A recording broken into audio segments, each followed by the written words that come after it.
We are at the international airport, but what we are hearing from the locals here, that at the domestic airport, a lot of relatives of the people who died in this unfortunate accident are waiting for the mortal remains of their loved ones to be brought back to Kathmandu.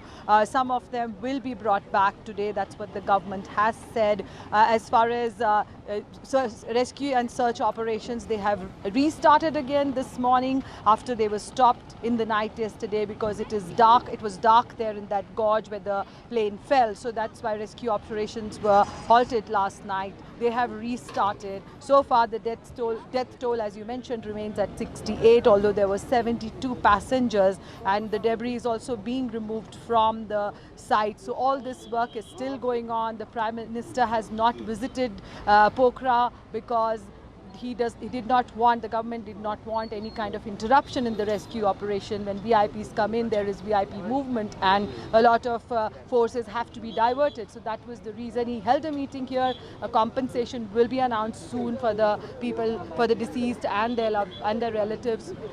In the meantime, the government has announced that they are going to do the DNA test of the bodies that have been found, because that's how loved ones will get a closure. They will know who.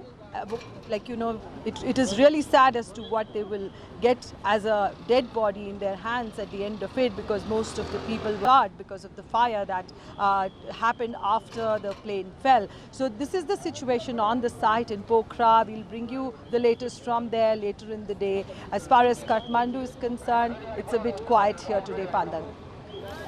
Ravinder, we know Monday marks a day of national mourning in Nepal to pay condolences to the victims of the air accident. Give a sense of the atmosphere now.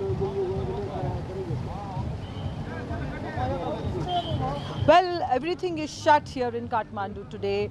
The government offices, the private offices, the roads also do not have the usual traffic or the hustle bustle, because the country still is in a shock after this accident. And it's not like for the first time that some kind of this aircraft has crashed. It has been the case in Nepal in previous many years, and a lot of questions are being raised about the regulation of these private companies. Yet all the flights have been stopped today. The airline which met with an accident, they are not flying today. Pokhara airport was shut for a while yesterday, but it has reopened today. So people are in a shock. There is silence, and the usual hustle bustle of Kathmandu is not, that's something we cannot see. The national flag is at half-mast. So definitely it is a sad day as far as the country is concerned, especially for the families who lost their loved ones. They are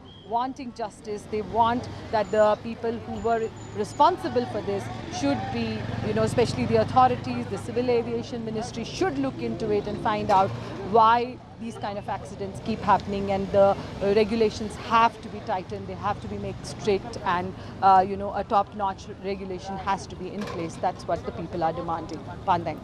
Thank you very much.